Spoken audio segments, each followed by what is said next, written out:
Good morning. The headlines today, Monday the 10th of March.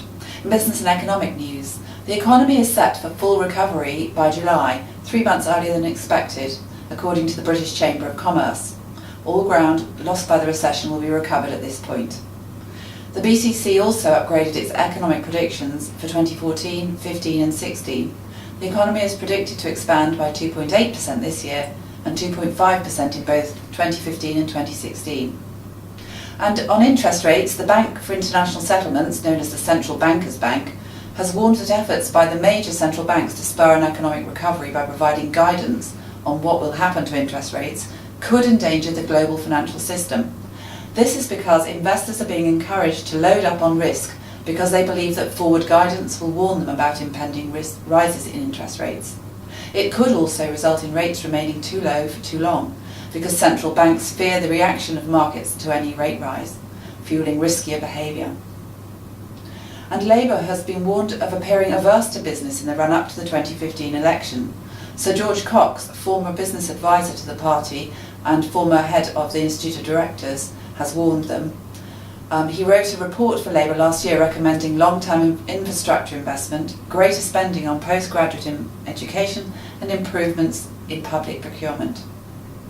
A separate story says that political risk is shooting up the agenda in Britain's boardrooms, on issues from energy prices to the immigration debate to the referendums on Scottish independence and EU membership.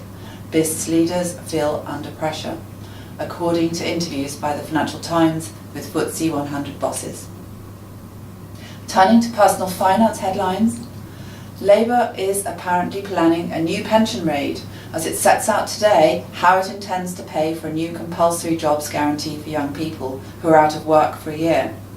The first year of the policy will be funded by a repeat of the bank bonus tax, from which Labour expects to raise between 1.5 and 2 billion. After the first year, it will be funded by a reduction in the rate of pension tax relief to 20% for people on more than 150,000 a year.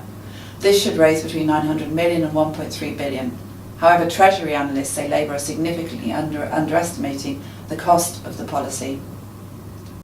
Homes in cities are less affordable than they were last year, with average city homes now costing 5.8 times average earnings compared with 5.6 times last year. This follows a sharp improvement in affordability since prices peaked in 2008.